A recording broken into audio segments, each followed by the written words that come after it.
Pag ano ma'am, pagkatapos ko ng duty, kumukuha ako ng booking po para pa-uwi, para may panggas po ako. Saka pang Oh, ano na rin po, pang kain, gano'n. oo. So, saan po kayo sa San Pedro, Laguna mismo at ano pong binabantayan ninyo? Ma'am, sa San Pedro ako, Laguna na uwi. Pero yung work ko po, sa Parañaque po ako na duty, ma'am. Yung pagiging security guard. Opo. Oh, so from Parañaque, uwian ka, pauwi ng San Pedro. Opo, ma'am. Araw-araw yon. Opo, ma'am. Kaya nga, ma'am, nagsa-sideline lala mo para may panggas, ma'am. Kasi pag sahod lang, Hindi mababawa. kaya. Kuya, di ba usually ang oras ng trabaho ng mga security guard ay 10 hours? So after noon, magde-delivery rider ka pa. Mga ilang deliver ang tinatanggap mo? Minsan, ma'am, 2, 3. Kung ilan yung makukuha pasabay pa uwi, ma'am. Basta para meron ka Hanggat lang kaya. panggas pa uwi. Opo, ma'am. Panggas. Oo. At saka pag mga 3, ma'am, medyo maganda din yung Oo, kasi Ito nga, paano, may pang-ulam. kasi nga 4 din po yung anak nyo, ano? Opo, ma'am, opo. At 3 po dito nag-aaral. Opo, ma'am. Oh, tapos si Mrs. high sa bahay school, 2. nagbabantay po. Opo, ma'am. Kasi may maliit pa kaming 3 taon po. Oo, may 3 years old ka pa na bunso. Kuya, gaano ulit kahaba yung biyahe mo from Parañaque to San Pedro, Laguna na tinitiis mo everyday? Ma'am, 24 kilometers po. One way po. Wow. Bali, nasa 50 kilometers balikan po. Oh, halos 1 oras, ganon. Opo, ma'am. Mm-mm. Minsan, higit pa, ma'am, pag matraffic po. Oo nga po. Tapos ang oras ng duty mo, sir? Anong oras po? 7 to 7, ma'am. 7 a.m. to 7 p.m. Tapos anong oras ka na nakakauwi? Kasi tumatanggap ka pa nga ng delivery. Ang isa, ma'am, 10 or 11. Hala ka, nakakapagpahinga ka pa naman, kuya. Okay naman, ma'am. Kahit pa paano, tis lang. Ganun talaga po. So, umaalis ka ng bahay, minsan tulog pa yung mga bata. Pag uwi mo, tulog din sila. Kaya, opo, ma'am. Kasi minsan, pag alis mo madilim, pag uwi madilim na rin. Ang hirap ng buhay naman talaga. Sige, Kuya Jay, saan niyo po planong gamitin? Itong matatanggap niyo po na 2,000 galing sa Happy Anonymous natin. Ma'am, ma'am, bigas muna. Isasalba ko muna yung bigas kasi para sureball na walang gutom. Tapos pag may sobra, ma'am, yung para sa motor ko, ma'am. Kasi matagal na yung motor ko, 2 taon na, ma'am. Hindi pa napalitan ng kabina eh. Kaya medyo tumutunog-tunog na. Saka yung sa top box ko, ma'am, kasi mahirap pag nabiyahe ako na wala akong top Walang box. lalagyan. Nasa back pa ko lang nilalagay. Minsan hindi kasya. Oo nga. Kakasya ba yung 2,000 dyan Yun nga sa lahat? sabi niya eh. Oo. Ayaw mong bumili ng bagong motor. Sa 2,000. Tapos yung sobra, pangpuhunan mo sa sari-sari store. Oo. Sa 2,000? Mahal, sir. Yun sana, sir. Kung mayroon, mas maganda sana yung ganun. Yung alin? Ano maganda? yung sari-sari store, sir, kasi mas maganda sana yung kasi kabuhayan para sa Oo nga. kasi nasa bahay lang. Anyway. Paano sana? Oh, Pero mas malaki naman yun. ano muna yung aral?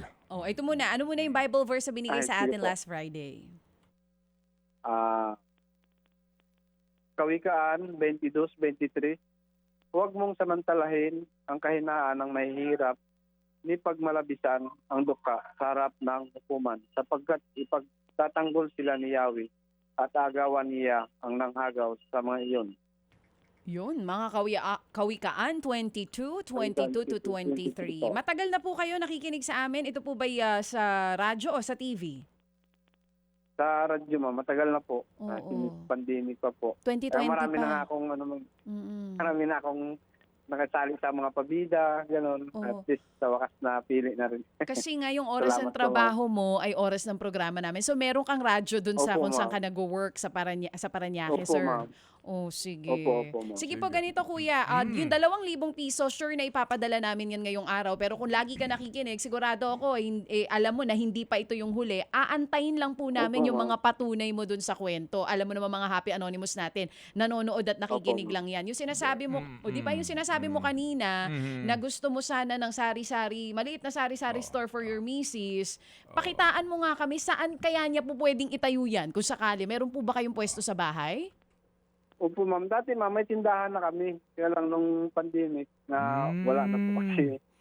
Okay. So meron ka ng nung pwesto. pandemic O na sige. Pwesto Sige, na. ganito Doon ha, lang ganito. din sa bahay namin. Sige, Jay, ganito ha. Jay, ganito. Opo, Alright. sir, opo. Sige, sabi mo ka mo, pambili ng bigas, pambili ng kadena, pambili noong lalagyan mo ng mga kargamento sa iyong motorsiklo, hindi ba? Opo, sir. Opo, sir. Sige, ganito ha. Bubuuin na namin to sa 4,000. Dodoblihin na natin to. Alright? Opo, Okay. sir. Galing Salamat, ito kay sir. Happy Salamat, Daddy, kay Happy K, Happy Man, Happy Davawenyo, tig-1,000 sila.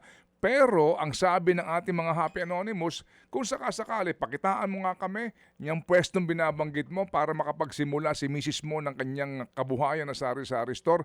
Walang pangako, pero Opo, sir. pakita mo sa amin. Okay? Opo, sir. Opo, sir. Alright, sige. So Okay, meantime, salamat po. pasalamat ka ngayon sa ating Happy Anonymous para sa ating 4,000 na tinanggap, higit sa lahat sa Panginoon at sa mga taong namamalasakit sa iyo. Go ahead, Jay. Una-una, nagpapasalamat ako sa Panginoon sa araw na ito. Nanalo ako sa sir, pabida. Go Para ahead. sa mga Happy Anonymous, maraming salamat po sa walang sawa niyong pagtulong sa programa ni Ma'am Gigi Chacha at saka ni Sid Pailon. Sana po gabayan pa kayo ni Lord. Maraming salamat po. Salamat din sa iyo, Jay, ha, sa iyong pagsisipag. Isa kang mandirigma na araw-araw ay sumasabak sa gera ng buhay. Sige, Jay, so hindi pa tayo tapos. Abangan namin ang iyong mga paprueba. Opo, sir. Pero ngayon pa lang, sigurado ang kakatanggap ka ng 4,000 pesos. Salamat na marami sa ating mga Happy Anonymous. Thank you, Jay, sa iyong sakripisyo. Si Jay Amante, Sir. San Pedro, Laguna. Mga kapatid, patuloy po kayong tumutok sa 105.9 True FM para sa totoong balita, impormasyon, music and entertainment. Mag-subscribe sa aming YouTube channel at podcast at sundan nyo kami sa Facebook, Instagram, X at TikTok sa True Network PH. Bisitahin din po ang aming official website, truefm.ph.